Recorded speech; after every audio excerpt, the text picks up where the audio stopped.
Bueno, ahora sí estamos vivo, estamos en vivo, estamos grabando. Este, bueno, yo soy Nico Nasif, eh, me conocerán algunos o algunas de la ayudantía justamente en Socio 1. Este, bueno, y la idea del grupo es también dar algunas herramientas claves a la hora de poder rendir este final que a partir de la virtualidad se ha venido complicando mucho, y bueno, ante ese problema eh, pensamos también la posibilidad de poder hacer este grupo, ¿no? Yo por ahí pensaba, como para hacer un poco más dinámico eh, el grupo de hoy, eh, no hacer como una explicación de cada uno de los autores que sea como larga, porque para eso, por un lado, tienen las clases grabadas y tienen todas las herramientas dentro del aula virtual. Si bien yo he hecho algunos PowerPoints y se los voy a compartir, eh, por ahí no pensaba que sea eso porque lo termina siendo como muy denso y también vamos a terminar hablando de cosas que por ahí no son, no representan dificultades, mientras que sí algunas cosas que son las que más generan eh, problemas, ¿no? Justo pregunta Ana sobre la metodología del final. La metodología del final viene siendo una parte multiple choice y otra parte con preguntas a relacionar. En general, las multiple choice son preguntas bastante fáciles, ¿no? No es eso lo que representa algún tipo de problema, pero sí lo es el momento de relacionar autores, y eso es lo más importante, y por ahí eso es a lo que más me quiero enfocar hoy, para que charlemos también de esas relaciones, en base también a algunas preguntas que ya vienen haciendo en otros finales, en finales anteriores, y que bueno, las vayamos resolviendo, cosa de ir con todas las herramientas necesarias para poder aprobar este final. Así que bueno, yo por ahí como que les tiro un poco la pelota a ustedes. Eh, por ahí si me quieren comentar si tienen alguna dificultad de comprensión de algún autor en particular, y después, cuando ya tengamos claro todos los autores, podemos ir más a un tema de relaciones. Así que no sé qué autor se les complica más de los cuatro que se toman en... Acá Ana dice Weber, todos, todas son correctas. Weber, no sé por ahí qué les gustaría como en particular, o qué en particular es lo que por ahí más cuesta entender. Yo, si quieren, puedo hacer como un pantallazo muy rápido, muy genérico de cada autor. Eh, bueno, y claramente Weber y Gramsci son los dos más complicados, y son los dos enzimas que no se toman en el primer parcial. Por eso también creo que es un poco la dificultad, ¿no? Creo que de Gramsci solamente está el TP evaluable, que es como la segunda nota, pero bueno, después ya queda como suelto. Weber queda suelto, y no es un autor para dejar suelto. Es, de hecho, muy interesante de la forma que yo lo veo, por lo menos. Este, bueno, sobre cómo prefieren por ahí, decimos cosas como más bien básicas de cada uno de esos dos autores, de Weber y de Gramsci.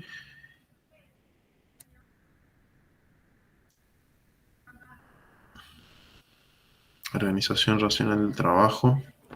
A mí me pasa, hola Nico, a mí me pasa con Weber que me parece como que es el más complejo, digamos, como que toma muchas cosas de muchas ramas distintas, digo, al ser abogado, historiador, economista y qué sé yo, es como que me resulta como el más complejo de todos para tratar de entenderlo. Como que capaz Gramsci tiene su complejidad, pero me parece que es bastante más lógica como su razonamiento. Por ahí Weber, no sé, tiene como otra vuelta de rosca que a mí en lo particular, digamos, como que se me complejiza un poco más.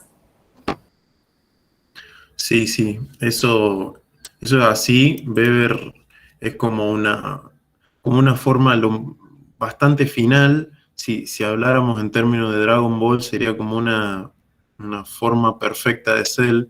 Es como que va tomando de todo y todo lo va sumando. Entonces, si bien él tiene algunas coincidencias con Durkheim, en el sentido de tener un método y tener como un objeto de estudio bien claro para la sociología y establecer la sociología como una ciencia, en eso lo comparten. Al mismo tiempo, establece muchas diferencias, principalmente al plantear eh, cuestiones del positivismo que no eran tales, que no se podían aplicar al estudio de las sociedades, ¿no? Que es la sociología. Por ejemplo, algo que Durkheim hacía, o que él proponía en realidad, era esto de, bueno, buscar leyes que determinan y que frente a un X hecho social, va a haber un hecho social de tipo tal.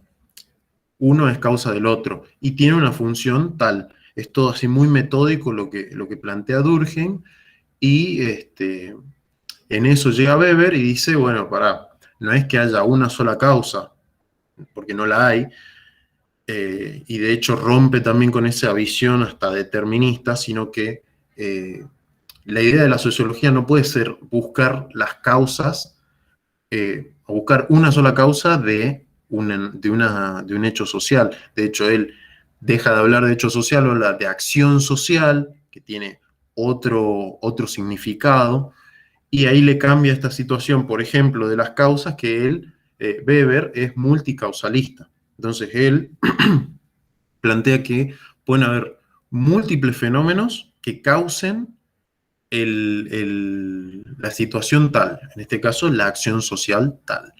Y frente a eso, eso es una cosa como que toma de Durkheim. Por otro lado, lo que le critica a Durkheim también, y que lo toma por ahí de un poco más del lado crítico, del lado marxista, si se quiere, es esta idea de eh, pensar, pensar en la historia, en el momento histórico. Esto es decir, que no es que frente a X situación que se da va a pasar siempre tal cosa, sino que el contexto también influye. Y esa visión de contexto también lo complejiza un poco más a Weber. Weber realmente, como bien dijo Ana, es el más complejo, es el que más cerca está de finalizar un modelo lo más completo posible de sociología. Es como que él, teniendo las visiones anteriores, él se fija y dice, ¿qué puedo tomar de acá? ¿Qué no me sirve? Y fue armando un paquete que es como muy difícil de criticar. Y bueno, esa es la sociología comprensiva, ¿no? La mirada que tiene Weber. En eso está, bueno, esto de multicausalista, antideterminista, que ahí le critica una cosa a Marx, que es este del alcance del término determinación, algo que hasta el propio Engels como que se termina retractando en base a lo que escribió Marx. Entonces es como que Weber ahí presenta un modelo de sociología que es lo más amplio y abarcativo posible. No sé si más o menos eso como el ABC de Weber. No sé si eso quedó claro o quedó alguna duda. Genial. ¿Qué más? Por ahí dijeron organización racional del trabajo. No sé si tienen alguna duda más así particular y también por ahí alguna duda sobre Gramsci, que veo que preguntaron sobre Gramsci. Yo por ahí les comento también en términos de, así como lo comenté rápido a Weber, les comento de Gramsci. La visión que tiene Gramsci es parte de lo que sería la teoría o la visión crítica, ¿no? Él parte, o sea, parte desde el marxismo. Él es reconocido marxista, de hecho. A ver, tomo un segundito, respondo a Ali.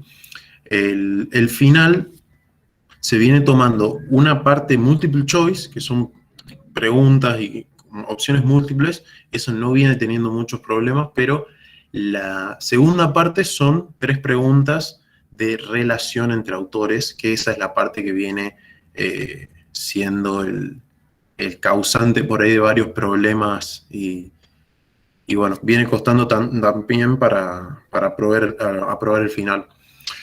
Volviendo a Gramsci, como para ir viendo y entendiendo un poco cómo es su modelo, su esquema de pensamiento, Gramsci es de estos autores el menos antiguo, es el más cercano eh, a las sociedades actuales. Gramsci, de hecho, ya él cuando realiza sus obras, las realiza todo con las obras de Marx ya escritas. Y en base a eso, él mira lo que a mí me parece una mente completamente brillante, si bien no coincido ideológicamente con él, sí me parece una mente brillante, porque él encuentra, y acá retomamos a Marx obligatoriamente, vieron que Marx planteaba esto de estructura y superestructura. Justo que veo que se une Cande, ahí justo estamos hablando, bueno, está con problemas de conexión Cande. Estructura y superestructura, algo clave de Marx, que él plantea que la estructura es la base de la sociedad, ahí se encuentra la economía. La economía, las relaciones sociales de producción y el capital, etc. Y de ahí, todo lo que está en la economía, en la base, en la estructura de la sociedad, va a determinar lo que suceda en la superestructura. Que en la superestructura está el orden de las ideas, está el orden de la conciencia, de la ideología, del Estado. Entonces, si la estructura está en manos, porque la estructura, esa economía, es material, ese material está en manos de gente, de una clase, esa clase va a ser la clase dominante, esa clase dominante va a determinar lo que se piense. Entonces, desde abajo para arriba, una cosa lleva a la otra, si se quiere, y desde la estructura se replica en la superestructura, y ahí se va a dar lo que es la alienación ideológica, la falsa conciencia. A lo que Gramsci llega y dice, che, no puede ser esto, no me parece que sea así. ¿Qué aporte le da? ¿Qué mirada clave le da? Él sobre todo se fija en el bloque histórico, digamos, en la parte de la superestructura. Ahí es donde más hace su aporte y establece un nombre, un término en realidad muy interesante, que es el de hegemonía. Hegemonía básicamente es esta clase dominante que domina justamente la sociedad a partir de ciertas formas. Este bloque histórico del que habla, lo que mira Gramsci es que no puede ser que se piense que todo lo que pasa en el orden ideológico, en el orden de la conciencia de las personas, es una consecuencia directa de lo que sucede en la estructura económica. No puede ser, no hay chance. No hay chance, él lo ve por ese lado y lo retruca y dice que para él la cosa no es que tampoco sea al revés, tampoco es que la ideología va a ser la que determine lo otro, pero sí dice que es algo recíproco, que es clave pensar que desde el marxismo clásico se hablaba de un determinismo, de algo que una cosa determinaba a la otra, mientras que Gramsci llega y lo plantea no como que uno está arriba del otro, sino como que los dos son parte y entre los dos se necesitan, se requieren y tienen una relación recíproca. Eso es como otra manera de verlo, y él principalmente trabaja en la superestructura, lo que él va a llamar bloque histórico, y trabaja toda esta cuestión de las ideologías, de los intelectuales, su trabajo dentro de la hegemonía y cómo se podía lograr el cambio social. Que ese cambio social, por ahí cambio social es el término que utiliza Marx, no es el término que más utiliza Gramsci, pero lo utilizo justamente para que vayamos encontrando y vayamos viendo esa gran relación que tienen estos dos autores, porque uno le sigue al otro necesariamente. Más o menos eso es lo de Gramsci. No sé si algo no queda claro por ahí, me voy un poco, si algo no se entiende me interrumpen al toque, pero bueno, si se entendió ahí lo de Gramsci como visión general y de ahí vamos más a lo particular, me avisan.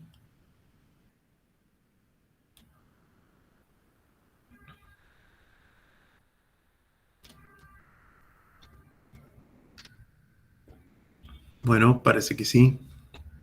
Este, eso como en general de Gramsci, no sé si después tienen algunas dudas como más particulares de ese autor. eh,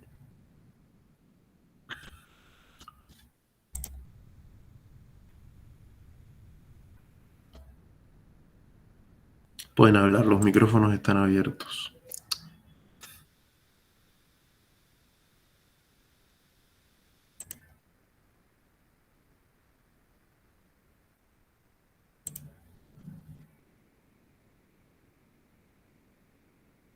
Así es, ahí estoy leyendo el mensaje de Ignacio, que es a la crítica del marxismo mecanicista tal cual. Tal cual, esa es la visión que tiene Gramsci en ese sentido. Este, Después, bueno, como veo que no hay más dudas, por lo menos que las planteen así, respondo esto que preguntaba sobre la organización racional del trabajo, que esto es algo muy interesante y que es algo muy relacionable en general entre los autores. Si hay algo que tiene Weber es esta cuestión de pensar, bueno, la acción social es una acción que tiene un sentido mentado. Esas palabras clave, porque a partir de ese sentido mentado, de esa mente que se pone para realizar tal acción, eso genera que esa acción sea racional. Es decir, que no va a ser una acción que no tenga, que haya sido porque sí o que pintó, no, para nada, sino que es uno de los tipos de acción en realidad, ese tipo de acción racional con arreglo a fines bueno, es el tipo ideal, de hecho, que plantea Weber de acción social, y ahí voy con lo que decía Facu, y lo que se plantea es en esta lógica y algo que también es muy propio de su visión y de su contexto, eh, su ética protestante y el espíritu del capitalismo, algo que también es algo que se ha hablado mucho en la clase de Weber. Este, Clave pensarlo desde el punto de vista en que él plantea siempre una acción que tenga la mayor cantidad de beneficio al menor costo posible.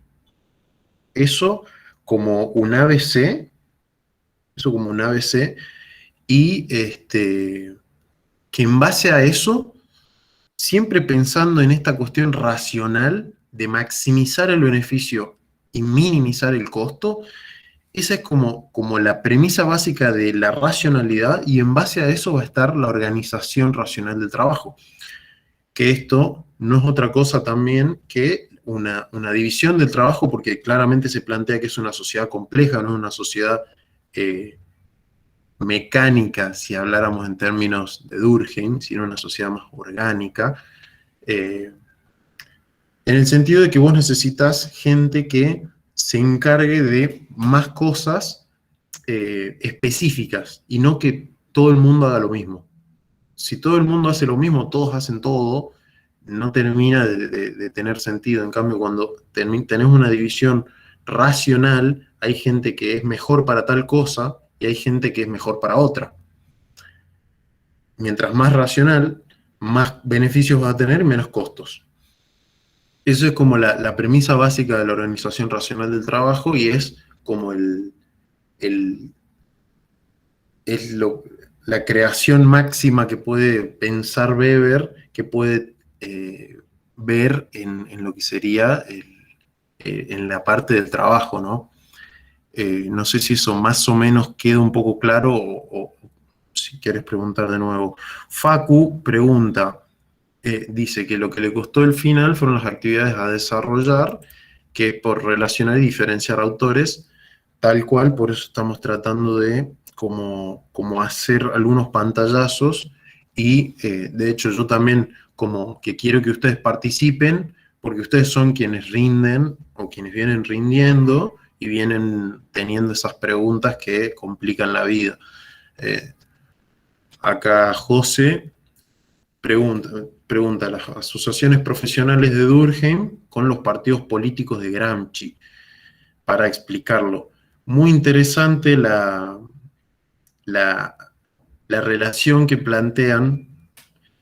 Primero, hablando de las asociaciones profesionales de Durkheim, Durkheim ve en las asociaciones profesionales una de las posibles soluciones frente a una de las divisiones del trabajo patológicas, que, a ver, ahí voy a entrar al power de Durkheim. Voy a compartir así. Todos. Hola. Olis. Esa pregunta a mí me tocó, tipo, en el final, y me quedé así en blanco cuando me la tomaron. Fue como, ¿qué? Y bueno, por eso me quería sacar la duda. Genial, genial. Es muy buena porque en lo que es, bueno, la división del trabajo, están las divisiones que, bueno, son patológicas.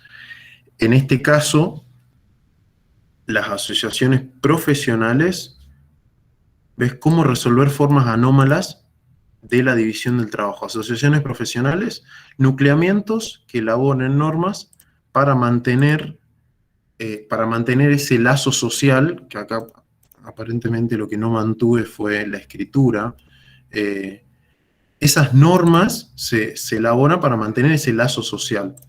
De hecho, se lo cita, y un poder moral capaz de mantener los egoísmos individuales, de mantener en el corazón de los trabajadores un sentimiento más vivo de solidaridad común, de impedir aplicarse tan brutalmente la ley del más fuerte en las relaciones industriales y comerciales.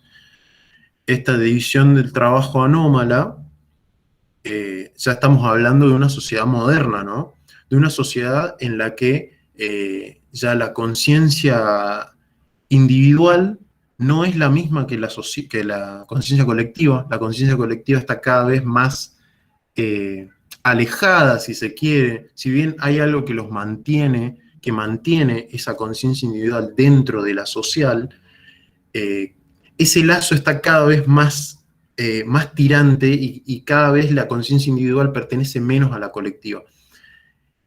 En base a eso está la división del trabajo, en la que justamente aparecen estas cosas de los egoísmos individuales, por un lado, de que alguien que es poderoso, que sabe hacer esto, que sabe hacer lo otro, quiera sobrepasar al resto, de que eso también genera dentro de los trabajadores un estado de malestar, que es lógico.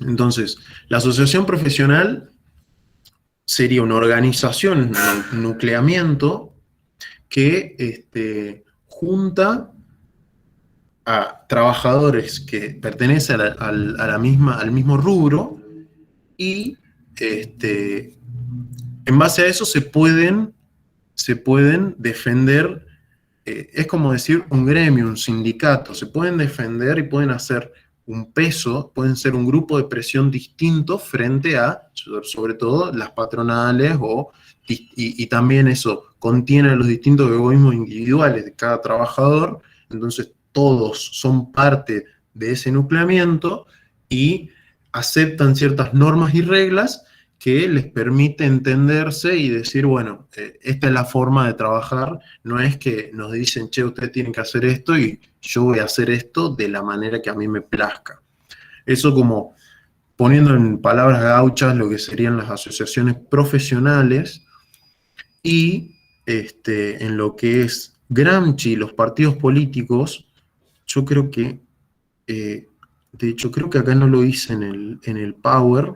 Me parece que no destaqué lo de los partidos políticos, pero si hay algo que nombra Gramsci, que habla del partido político, bueno, perdón, no sé si quedó claro lo de las asociaciones profesionales.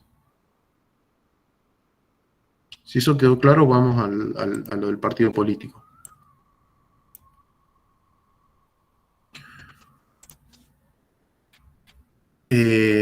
Partido político, lo que Gramsci denomina el príncipe moderno, obviamente con comillas porque es la manera en que él lo denomina, lo que viene a ser el partido político es representar a la gente, a los ciudadanos y ciudadanas, ¿no? En particular, el rol del partido político al que más le hace foco Gramsci es al de las clases subalternas, pensando en que ese partido político en clave de príncipe moderno va a ser quien represente los intereses de las clases subalternas. ¿Para qué? Para que hagan grupo de presión frente a la hegemonía de la clase dominante. Eso como base de partidos políticos. ¿Cómo lo relacionamos? Básico de primera, que asociaciones profesionales y partidos políticos son ambas organizaciones o nucleamientos, espacios que juntan gente que tienen algo en común. Ese algo en común va a ser lo que determina la función o el para qué sirve esa asociación profesional o ese partido político. La asociación profesional para Durkheim es la respuesta, la manera de, acá estoy en la de Gramsci, la asociación profesional, dijimos, de Durkheim es la manera de resolver esa división del trabajo anómala. Mientras que para Gramsci, el partido político va a ser el espacio que va a resolver ese problema que existe entre la clase obrera y la clase dominante. No sé si más o menos queda, se entiende por ahí, pero esa es la idea principal, porque son ambos organizaciones que nuclean gente que tienen un interés en común, y que ese interés en común, más allá de que sea una visión distinta, porque el partido político es propio de justamente la carrera más política, y a partir de ahí hacer foco en el Estado y en la sociedad civil, por ende, lo de la asociación profesional es algo como que pertenecería a un ámbito no necesariamente privado, en términos de sector privado, sino que es algo que le pertenece a quienes trabajan o a quienes, sí, comparten una misma labor. Entonces estamos hablando, en un caso, anteponerse ante la clase dominante dentro de los avasallamientos que puedan existir en el trabajo, léase asociación profesional, y por otro lado, los avasallamientos que pueda existir de la clase dominante en la sociedad civil, léase partidos políticos, a partir de su participación en la disputa política, ¿no? En la trifulca política. Más o menos va por ahí.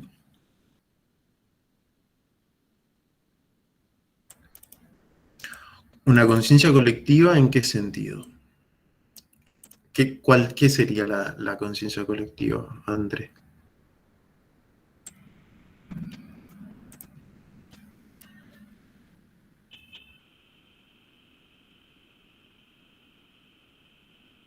Interesante la pregunta.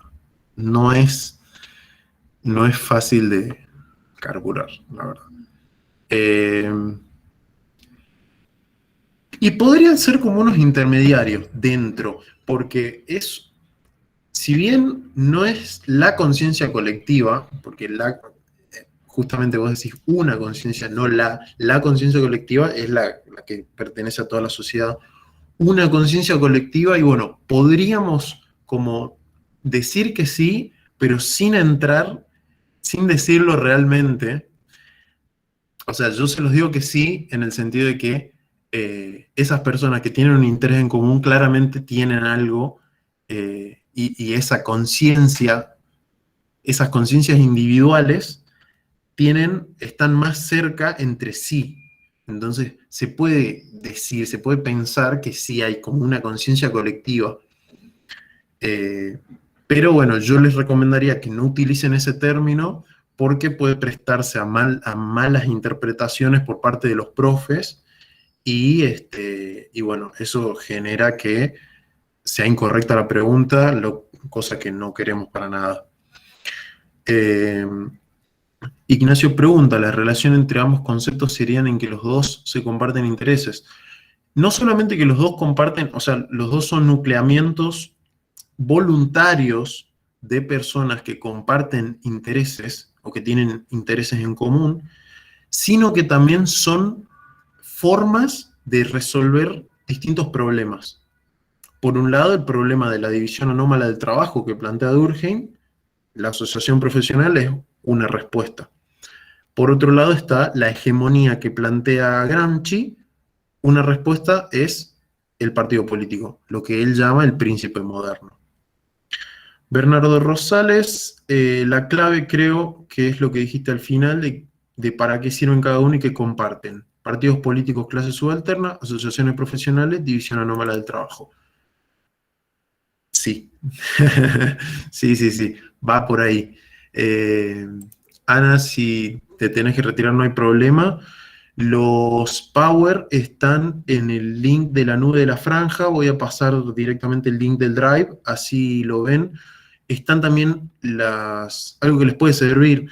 Yo el año pasado hice videos repaso de Marx y de Durkheim para el parcial en su momento. Después, bueno, por X o por Y no hice los videos de Weber y de Gramsci, principalmente porque no iban al parcial. Pero bueno, eso también está y lo pueden consultar. Y están estos nuevos Power que los hice en estos días de Gramsci y de Weber. Por ahí hay algunas cosas que son bastante escuetas. Si quieren más explicación, siempre va a ser mucho mejor plantear la duda acá o de la forma que sean, porque ya vieron, yo estoy spameando por ahí en algunos grupos estas cosas, me pueden escribir al privado. Y si no, bueno, ver la grabación de esta clase, o a la gente del futuro que lo vea cuando lo estamos grabando. Nada, bueno, eso más o menos queda claro. No sé si quieren que vayamos con otro tema. Yo mientras me sirvo un poco de agua que me quedé sin.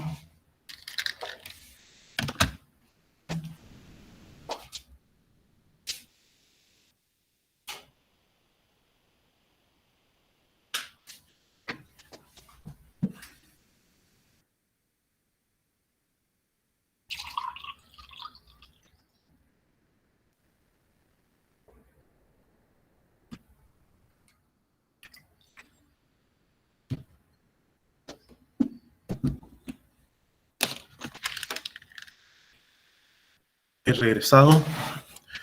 ¿Qué onda? ¿Qué otras preguntas les han hecho en los finales que genere problemas?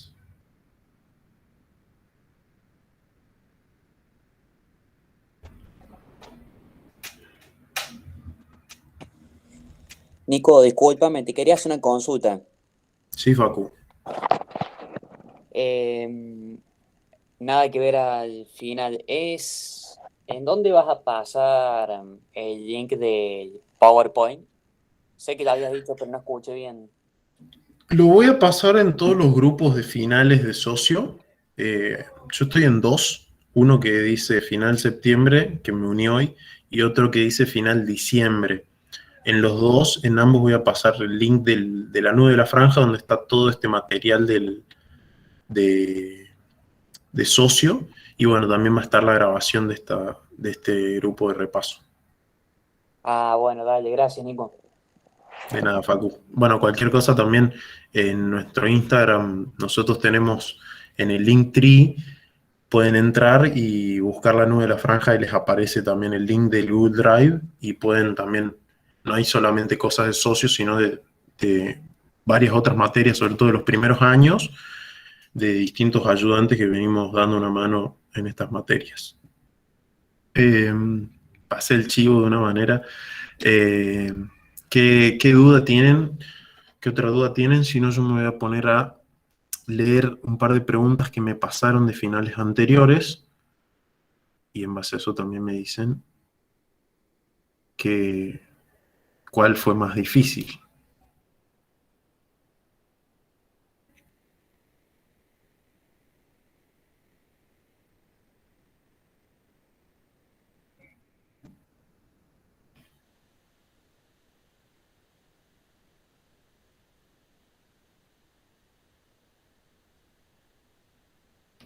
Hay una que acá veo que dice, lea el siguiente fragmento del fetichismo de la mercancía. Ah, bueno, perfecto. Bernardo pregunta, origen y función del Estado según Marx y Durkheim. Perfecto. Según Durkheim, mejor vamos con Marx, primero, que es como más fácil de comprender. Origen y función del Estado según Marx. Según Marx, el Estado no es otra cosa que una herramienta que tiene la clase dominante para imponer su voluntad sobre las clases dominadas. Básicamente es también, como el Estado es parte de la superestructura, acá vamos a abrir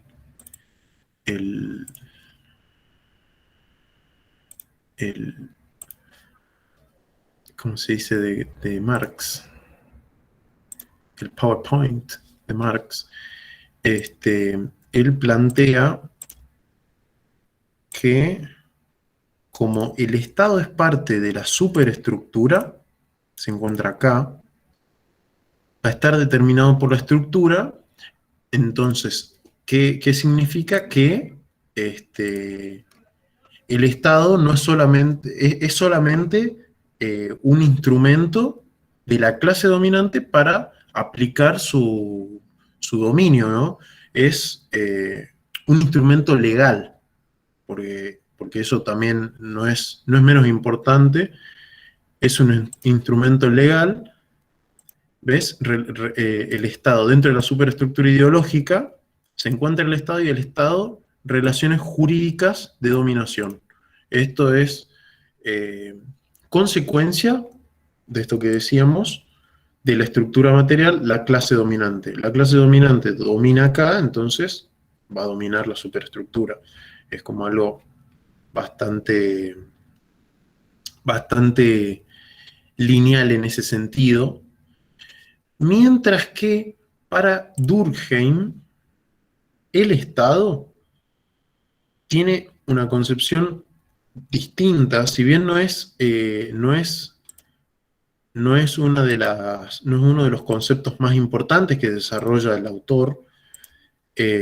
sí habla de que el Estado, bueno, como él no parte de una visión teórica en la que exista una determinación o una clase, porque de hecho ni siquiera habla de clase social, él habla de estratos.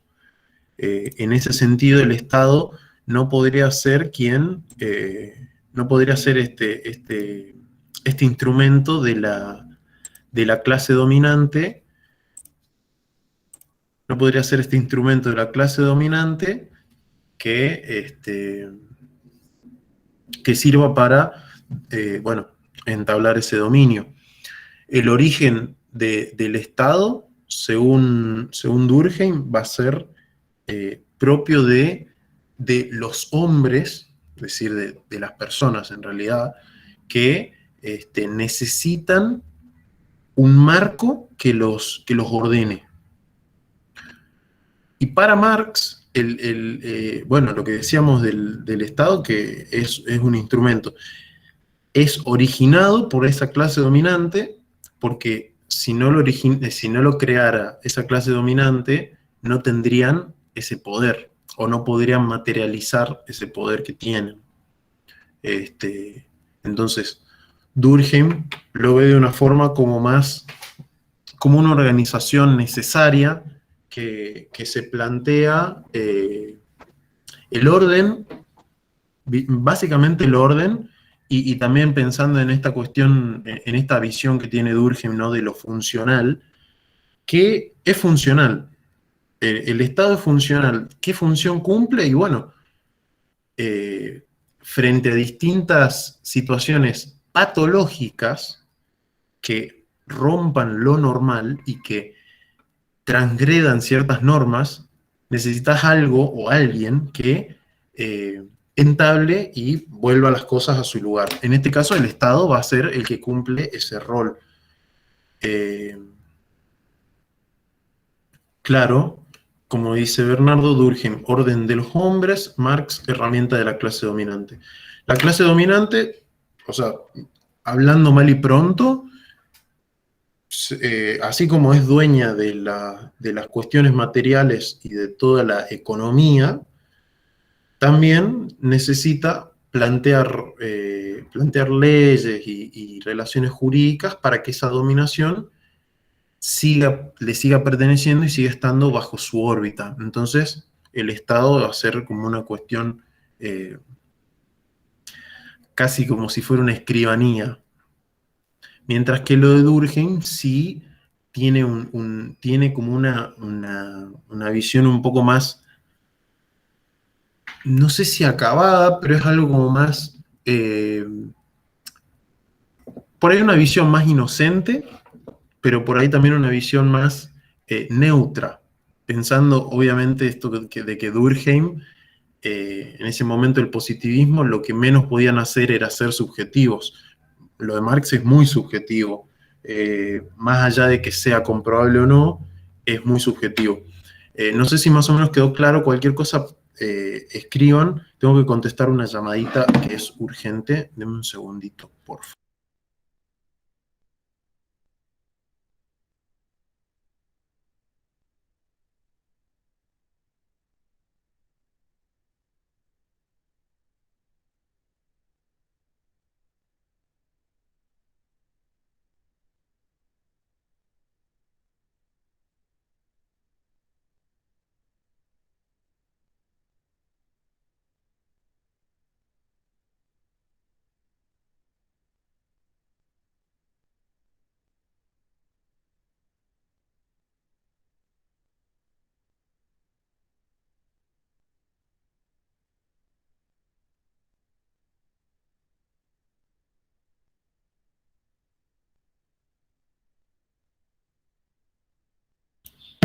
Bueno, ahí estaba.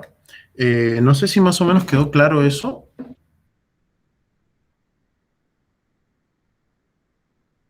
Perfecto. Qué otra duda tienen en particular?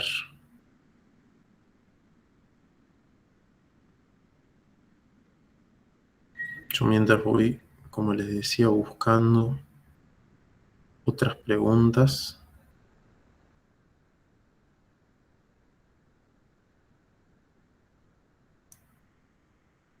Por ahí me habían dicho que el orden de lo religioso era algo que sabían preguntar. No sé si eso es así, si ustedes me lo pueden confirmar. Orden burocrático de Weber.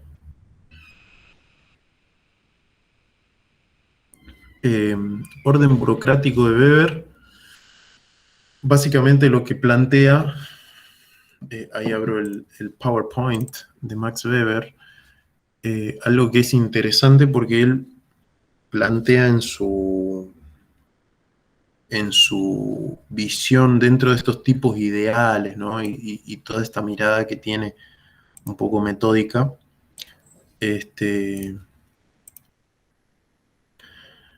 él plantea dentro de estos tipos ideales como orden burocrático. Bueno, dentro de estos tipos ideales, tipo ideal de burocracia, ¿ven? Dentro de la sociología, no dentro de la sociología de la dominación, sino acá, como tipo puro de dominación, esto en el sentido de pensarlo en que existe una dominación que no es la dominación como lo diría Gramsci, ¿no? No es el mismo término, sino que por ahí Gramsci lo ve en el sentido de que hay, bueno, esta lucha de clases, que también lo ve Marx.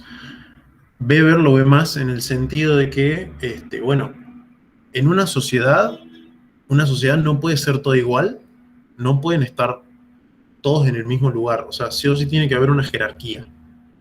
Esa jerarquía es una forma de triángulo, y a lo que plantea Weber, porque también es propio de una sociedad moderna y de una sociedad más grande, más compleja, con más gente. Ya estamos pensando a partir de una revolución industrial, de una revolución francesa también, una revolución política, en la que se dio el proceso de migración y las sociedades son cada vez más grandes. Sería imposible pensar una sociedad de iguales, primero por ese lado de que nunca podrías llegar a decir una sociedad tan grande que sean todos iguales, porque ¿cómo constatás que realmente sean todos iguales?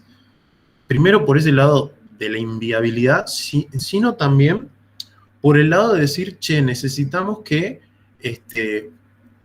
esa sociedad que va a estar de manera triangular, quienes estén en la cúspide de la sociedad, sea gente que pueda ejercer ese dominio de la mejor manera. Entonces estamos hablando de un carácter racional en este tipo puro de dominación, no un carácter tradicional o carismático. Dentro del carácter racional, lo que existe es la creencia en la legalidad de ordenaciones estatuidas. Eso que parece palabras complicadas, básicamente ese tipo puro termina en la dominación legal con administración burocrática. Esto no es lejos de la sociedad actual en la que vivimos, en la que ya hemos nacido, vivimos y seguramente seguiremos viviendo por un buen tiempo. La idea de esto es que existe un orden legal que está establecido, obviamente, que lo tienen que cumplir todos, toda la sociedad, ¿no? Desde el de más arriba hasta el de más abajo, que eso es algo que no sucede justamente en Argentina, no sé desde cuándo, pero la cuestión es que en esa sociedad, esa legalidad que se plantea es la que también, un poco volviendo a Durkheim, establezca los límites de acción para las personas. Que no se salgan de esas cosas, también sería como un poco de decir, mis derechos llegan hasta donde están los tuyos, como que vos no podés sobrepasar ya cuestiones que son mías, como yo tampoco puedo sobrepasar las cosas que son tuyas. ¿Quién puede determinar eso? Y bueno, esta administración, esta dominación legal con administración burocrática. ese marco legal va a ser el que establezca hasta dónde llegan los límites de acción de cada persona, hasta dónde llega ese límite, y bueno, eso va a ser una administración, porque no todo el mundo va a ser parte también de esa administración, imposible. Dentro de esa administración van a estar los más capaces, los más racionales, los más especializados para lograr ese cometido, para lograr que exista una dominación en la que no hayan ni beneficiados ni perjudicados. Eso yo por ahí lo pongo mucho en palabras que no son las recomendables con las que ustedes tienen que responder a veces, pero se las digo como para que se entienda un poco más, porque por ahí vos decís orden burocrático, legalidad, ordenaciones estatuidas, y sí, es complicado, porque aparte es un autor alemán que lo han traducido 800 millones de veces y al día de hoy nos llega un texto muy digerido y con las palabras lo más parecidas posibles a las reales que ha utilizado el propio autor. Así que lo importante justamente es comprender lo que él se plantea. Por eso se los digo también de esta manera. No sé si ahí queda también claro esto del orden burocrático, que es algo que lo podemos ver hoy hasta en la propia facultad, de decir, y sí, yo quiero hacer tal, bueno, yo me quiero recibir. Perfecto, para eso, primero, vos querés ser licenciado o licenciada, bueno, primero te tenés que inscribir, tenés que preinscribirte, después hacer el cursillo nivelatorio, hacer todo eso lo llevas por despacho de alumnos. Después tenés otras situaciones y bueno, está la SAE, está la Secretaría Académica, están las distintas secretarías en la que no todos somos parte, o sea, son parte quienes están designados para estar en ese espacio y se supone que son los y las más aptas, y en base a eso, esa estructura va a ser la que a vos te va a permitir lograr tu cometido, que sería la licenciatura. Eso también como bajando el ejemplo un poco a nuestra querida FCC. No sé si ahí más o menos queda claro. Ustedes dirán.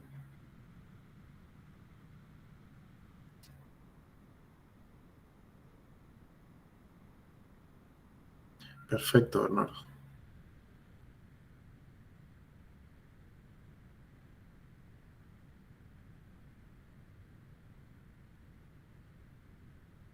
O sea, este concepto, Ignacio pregunta, o sea, este concepto difiere con Marx y Gramsci en que no debe haber una sociedad igual, sino en que debe haber un orden jerárquico. Totalmente.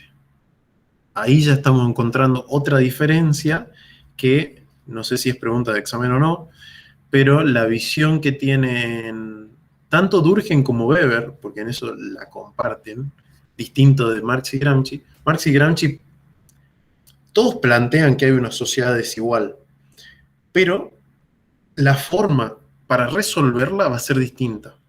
Y también la forma, no solamente de resolver el problema existente, en este caso, el de bueno, toda la crisis que supone tanto la revolución política de la Revolución Francesa y todas las libertades civiles y políticas que obtuvieron las personas, sino también y principalmente la Revolución Industrial. Eso generó muchísimos cambios que ustedes los deben saber, porque lo vieron en lógica, en historia y también en socio, que frente a tantos cambios vertiginosos en tan poco tiempo, se plantea una sociedad X. De esa sociedad X se hace un diagnóstico. De ese diagnóstico está la manera de resolverlo. Bueno, la manera de resolver de Durkheim y de Weber no plantea que se llegue a una sociedad de iguales, porque ellos no lo ven como posible, de hecho. Simplemente piensan que la sociedad está tomando un buen camino, pero necesita algunas cosas para evitar, para salir de las distintas crisis. La crisis que se plantea de Marx y de Gramsci es algo de base, de decir, hay gente que domina y que explota al otro, que eso está mal, es inmoral, por donde se lo vea, y también es inmoral que haya alguien que tenga más cosas que otros. Weber y Durkheim lo ve como diciendo, bueno, si bien no es que Marx lo plantea antes que ellos, no es así, tampoco son autores que se hayan necesariamente leído, más allá de lo de Gramsci y Marx.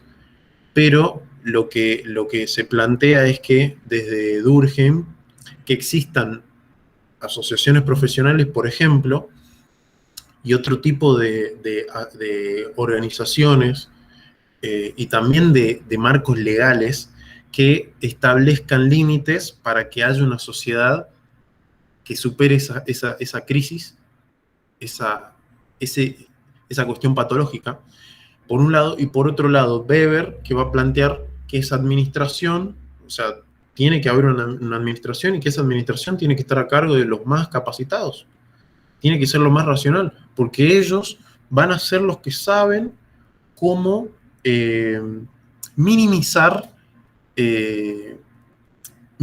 costos y maximizar beneficios. Esa es una muy buena relación que planteó Ignacio. ¿Qué otra duda tienen? ¿O eso quedó claro?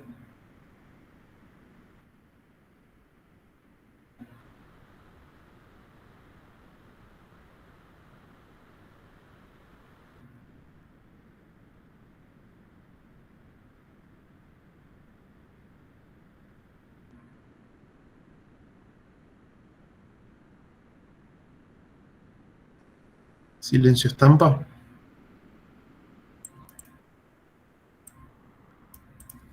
De acá están por rendir por primera vez ahora en septiembre o ya la vienen rindiendo.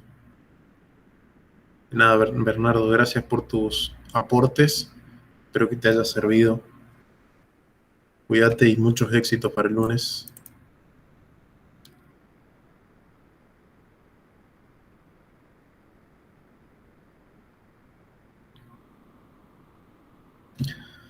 Ya la rindieron varias veces.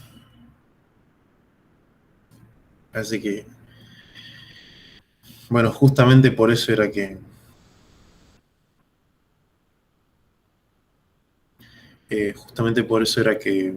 queríamos plantear esta situación de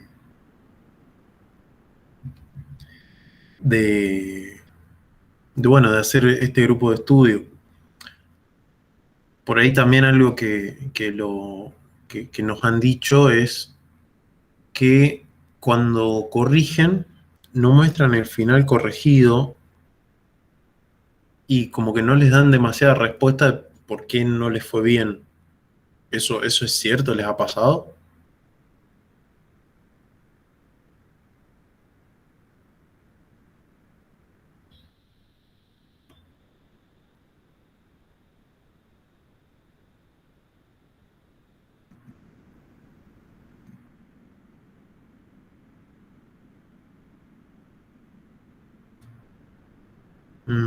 Qué cagada.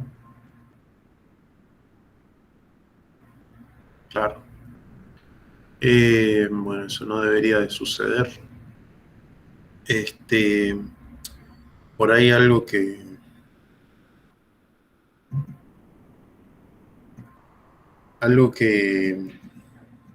es clave también, justamente, es pensar, tener a la SAE bastante presente, ¿no? Porque es la secretaría que tiene que defender y hacer valer los derechos estudiantiles, más allá de las agrupaciones que estamos, obviamente, como gremios para defender nuestros derechos. Bueno, la SAE es la secretaría puntual y particular que está creada para eso dentro de la facultad. Entonces, por ahí sí, hay devoluciones que no se las dan y ahora que ya volvió un poco las las atenciones presenciales dentro de la facu, estaría bueno que eso lo puedan ver por ahí pensando en, bueno, de acá adelante, para próximos finales. Esperemos que este no sea el caso, que este no sea un caso complicado, ¿no? Que acá se lo puedan sacar. Y bueno, y yo desde lo que pueda tratar de hablar con algún que otro profe con quien soy ayudante, también desde mi punto de vista he hablado con algunos, no me han sabido por ahí dar mucha respuesta tampoco, pero bueno, también estoy disponible. No sé si tienen alguna otra duda más, algo como también medio particular. Si no, de última, bueno, la cortamos acá. Yo, de hecho, tipo 3:30, 4:45 me tendría que estar yendo. Si no tienen por ahí alguna duda particular, por ahí no les surge ahora, pero capaz que les surge más adelante o más tarde, por ahí que sigan haciendo estudios y repaso, pregunten, no tengan ningún drama, pregúntenme al privado, yo por ahí capaz que no responda al toque, muy probablemente, pero si me hago el tiempo, les respondo, probablemente sea un audio, cosa de poder explayarme tranquilo. Con tal ahora, como está la velocidad 1.5, 2.0, puede ser un poco más amena la explicación. Pero bueno, si no tienen otras dudas así como particulares, podemos ir en paz. Abierto el micrófono para quien quiera participar, abierto el chat también, pero se valora más la participación con la voz. Y bueno, no, yo les agradezco a ustedes por conectarse un viernes a las 2 de la tarde, 3 de la tarde, qué sé yo, era el horario que yo más podía. Que ustedes se hagan el tiempo, yo les agradezco a ustedes que se hayan sumado. Y bueno, quedo a disposición también. Tienen mi número, me pueden escribir y ahí les voy a pasar todos los links con todo lo perteneciente y relacionado a esta materia, que cuando se la saquen van a estar muy, pero muy contentos y contentas, eso se los aseguro.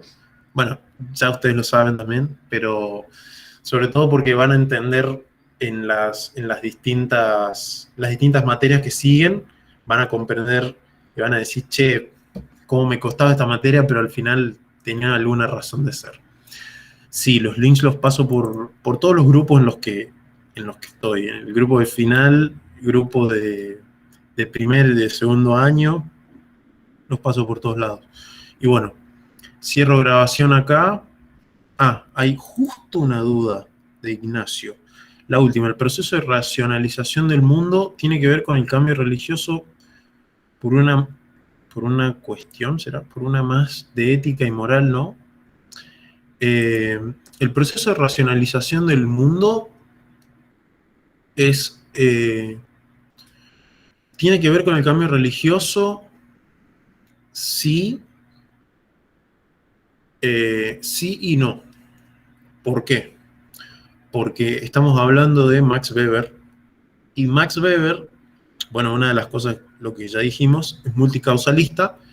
Él no va a encontrar dentro de la racionalización del mundo, él no va a encontrar que el cambio religioso sea la causa. O sea que por eso, sino que tiene que ver, es una de la reforma protestante, de hecho.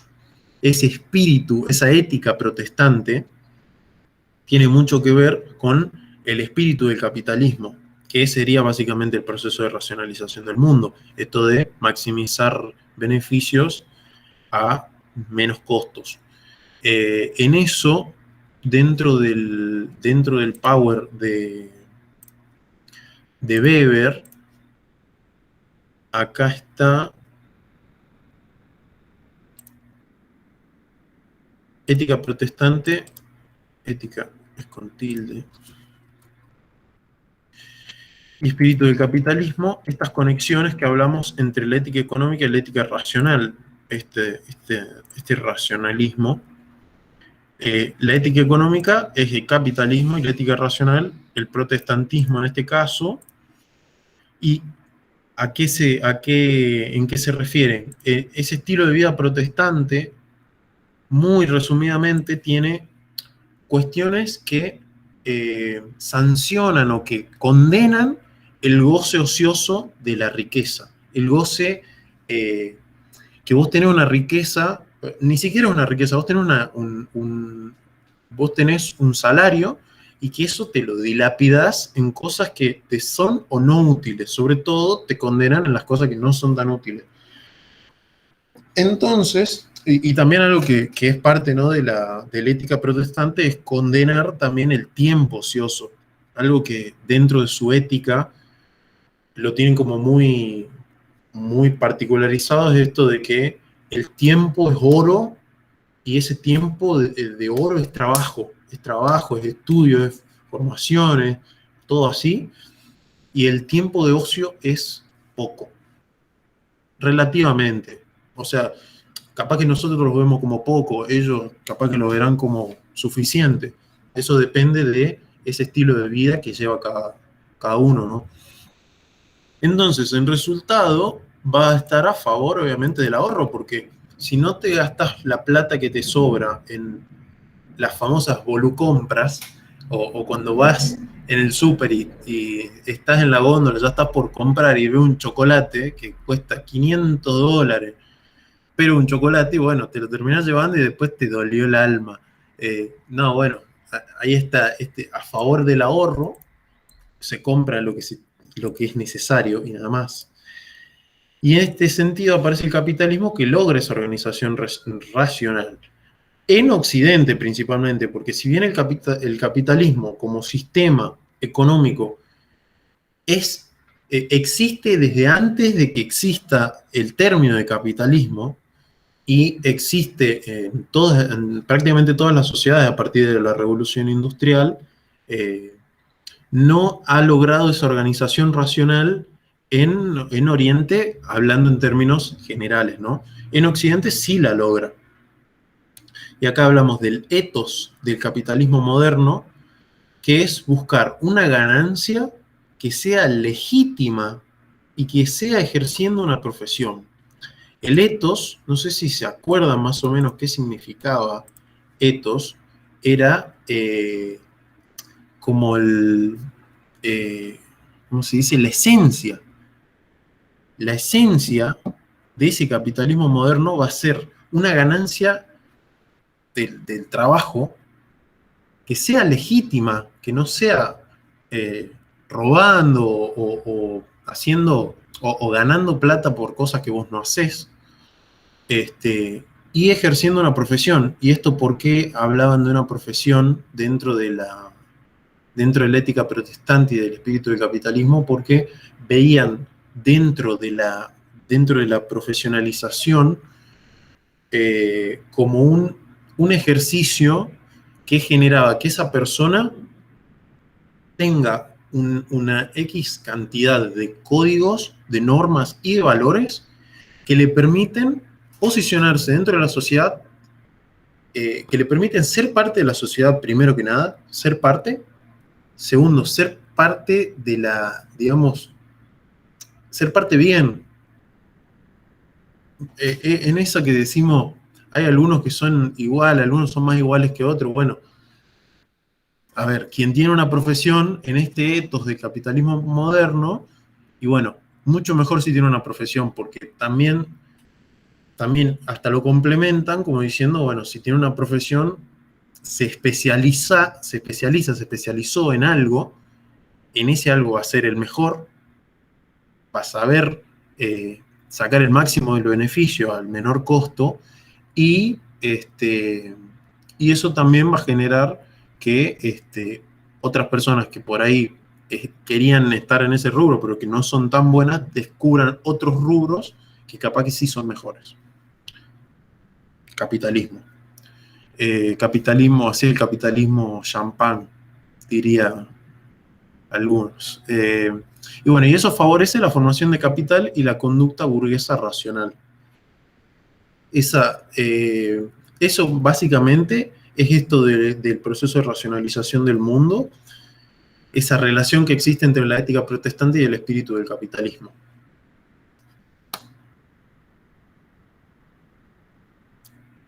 ¿Quedó claro?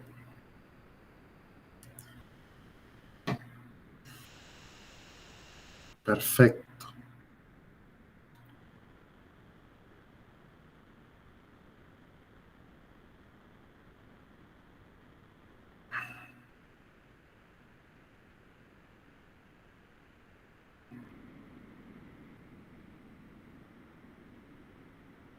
Bueno,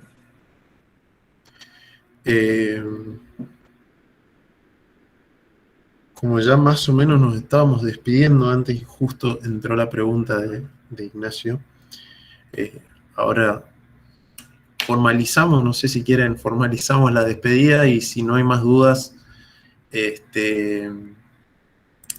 bueno, la dejamos acá y bueno, les paso el chivo también, por si no se han enterado, del 23 al 26 de septiembre con la franja viajamos a Buenos Aires y también el otro fin, en realidad el 30 de septiembre hasta el 3 de octubre, si les interesa obviamente pueden sumarse, también para festejar después del esfuerzo de estudiar y de rendir un final o los finales que tengan que rendir ahora en septiembre. Por mi cuenta, yo les agradezco a ustedes, les deseo el mayor de los éxitos y bueno, como ya saben también les dejo tanto les dejo el link de la nube de la franja como también mi contacto, cosa que puedan preguntar y sacarse todas las dudas para rendir de la mejor manera el lunes.